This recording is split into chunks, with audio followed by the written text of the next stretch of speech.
한국이 중국에 제대로 된 반격을 시작했습니다. 그동안 한한령의 수출 규제까지 시행하며 중국에 진출했던 한국 기업들과 한국인들을 괴롭혀왔던 중국. 이제는 역으로 한국이 중국의 수출 규제를 가는 동시에 자칫 마음만 먹으면 중국과 무역을 완전히 끊어버릴 수도 있는 강력한 한방이 준비됐다는 소식까지 전해지면서 중국은 큰 충격을 받았습니다. 전문가들은 지금까지 중국이 한한령을 해제하지 않은 것이 아니라 해제하지 못한 것이라 말하고 있습니다. 중국이 국경을 개방하고 외국인들의 중국 내 사업을 허용하는 등 분명 공산국가인데 완전한 공산국가는 아닌 것 같고, 그렇다고 민주주의도 아닌 것이 공산주의와 민주주의의 중간 지점이라 생각하시는 분들이 많았습니다. 그런데 중국은 역시 공산국가였습니다.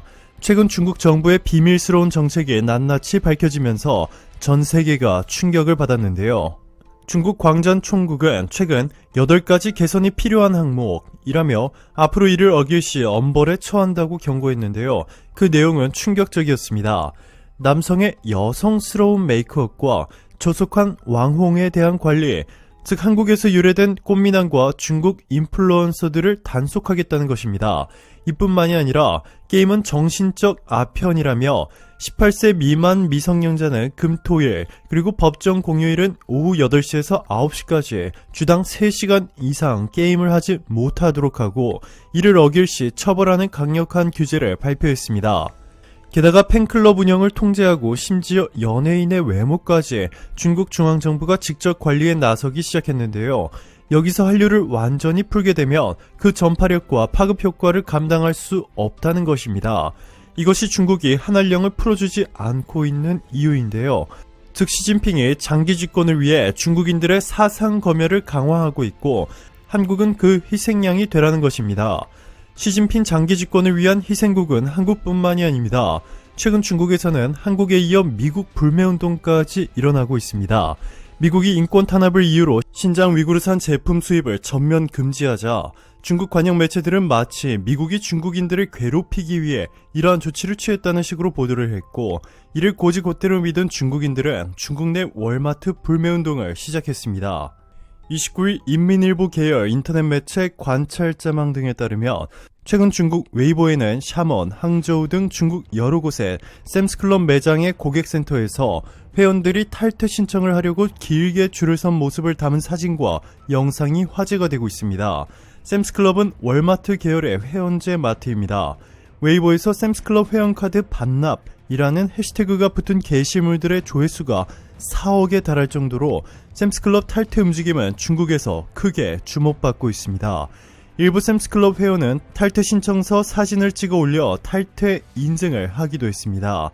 한 누리꾼은 웨이보에서 샘스클럽이 중국 신장 상품을 선택하지 않을 권리가 있다면 소비자 역시 샘스클럽에 들어가지 않을 권리가 있다며, 신장 상품을 내린 것이 소위 미국의 규칙 준수를 위한 어쩔 수 없는 행동일 수도 있지만 중국에서 장사를 하려면 중국인의 감정을 절대로 상하게 해서는 안 된다 라고 주장했습니다. 신화통신, 환구시보 등 핵심 관영 매체들은 정면으로 월마트를 비난하지는 않고 있지만 SNS 계정 등 뉴미디어 매체를 활용해 자국 소비자들의 월마트 불매운동 동향을 전달하는 형식으로 불매운동을 방관하고 나아가 은연중에 조장하는 듯한 모습을 보입니다. 앞서 중국에 진출한 외국 기업들이 최근 수년간 민감한 정치, 외교적 문제에 휘말려 중국 소비자들의 불매운동 표적이 되는 사례가 잇따랐습니다. 중국인들은 자국 시장에 진출한 외국 기업이 중국의 이익을 해친다고 간주할 때 중국의 밥을 먹으면서 중국의 솥을 깨는 행동을 한다 라는 표현을 동원해 비난하곤 합니다. 관영 매체들의 노골적 선동 속에서 고고도 미사일 방어체계 사드 배치 후 중국에 진출했던 한국 대기업들이 중국인들의 강력한 불매운동에 직면해 결국 사업을 포기하는 지경에 이르는데, 여러 분야의 한국 기업들도 막대한 피해를 받고 지금까지도 요소수에 이어 마그네슘 수출 규제로 협박하며 한국을 괴롭히고 있는 중국. 결국 한국에 특단의 조치를 취했습니다. 한국 정부가 비공식적으로 비밀리에 국가별 중국 의존도를 조사했다는데요.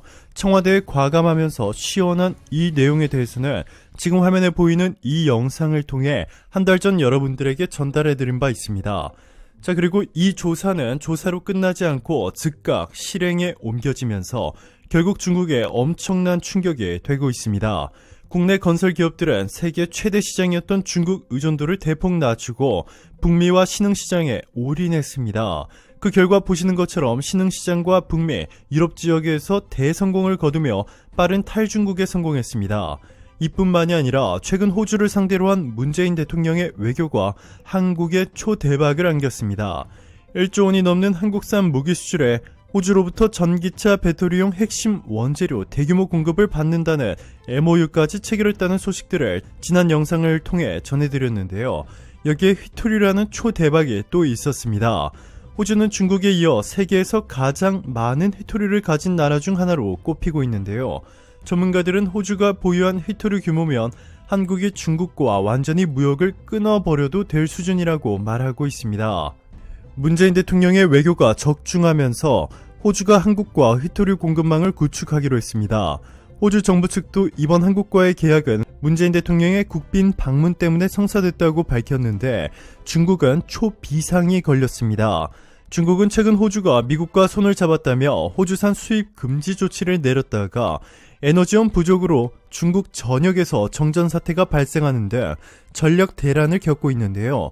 호주는 중국 대신 한국으로 수출해 수요처를 대처하고 한국은 중국 대신 호주로부터 휘토류부터 니켈, 리튬까지 질 좋은 광물 자원을 대규모로 공급받아 중국과 무역을 대폭 줄이는 데 성공했습니다.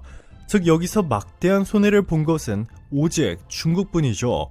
중국 혼자 한국과 호주에 수출 규제를 했다가 한국과 호주가 손을 잡고 중국에 역으로 수입 규제를 해버린 셈이 됐습니다. 한국에 수출 규제를 가했다가 이렇게 역수출 규제를 받으며 몰락하고 있는 국가는 중국뿐만이 아닙니다. 네, 바로 일본도 우리가 상상하는 것 그 이상으로 심각한 위기를 맞이하게 됐습니다. 바로 한국 때문에 말이죠.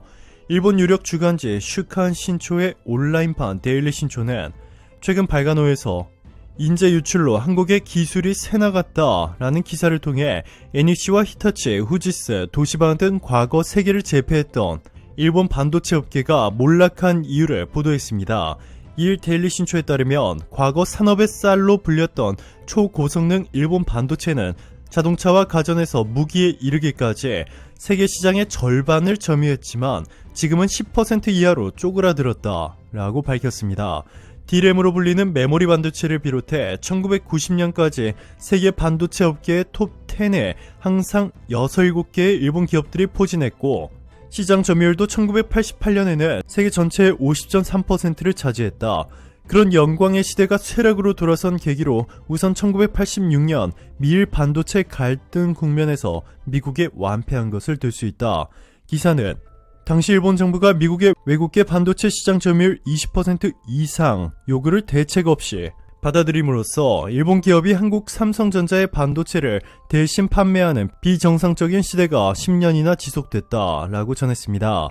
IT 애널리스트 후카다 모에는 미일 반도체 협정이 체결되자 마치 이때를 기다리기라도 했다는데 한국, 대만 업체들이 일본 기업의 불이익을 피하려면 우리에게 기술 이전을 하라 라고 제안했고 일본 기업들은 이를 허무하게 수용하고 말았다라고 말했습니다. 일본 언론에 따르면 이때를 시작으로 일본 반도체 기술자들이 한국 기업에서 일을 하기 시작했고 한국의 삼성전자에 스카웃된 한 일본 반도체 전문가는 이렇게 말했습니다. 1990년대 중반부터 많은 일본인 기술자들이 주말마다 이른바 토기 원래 토요일에 나갔다가 월요일에 돌아온다 라의 아르바이트 형식으로 한국과 대만의 일본 반도체 기술을 전수하러 나갔다. 나는 2년간 연봉 3천만엔, 세금 제외 약 3억 1천만 원의 조건으로 삼성전자에 스카웃됐다. 당시 내가 다니던 일본 기업에서 급여를 20% 삭감당한 상태라 작심하고 한국으로 갔다 라고 말이죠. 그리고 2022년 현재는 한국의 삼성전자가 아무런 제스처를 취하지 않아도 일본의 전문가들이 한국의 삼성전자에서 일하기 위해 한국어 자격증을 취득하여 서울과 경기도로 삶의 터전을 옮기고 있습니다. 일본에서 일할 때보다 압도적으로 높은 연봉에 복지 등 대우도 비교할 수 없을 정도로 훌륭하기 때문이라고 말하고 있습니다. 이런 한국으로의 인재 유출 현상 때문에 그렇지 않아도 인력 구인난으로 고통을 받고 있는 일본 기업들, 특히 마지막 남은 일본의 반도체 기업 키옥시아가 일할 인재가 모두 삼성전자로 쏠리는 바람에 일본은 비상이 걸렸습니다. 오늘도 감사합니다. 최고로 멋진 하루 보내시길 바랄게요.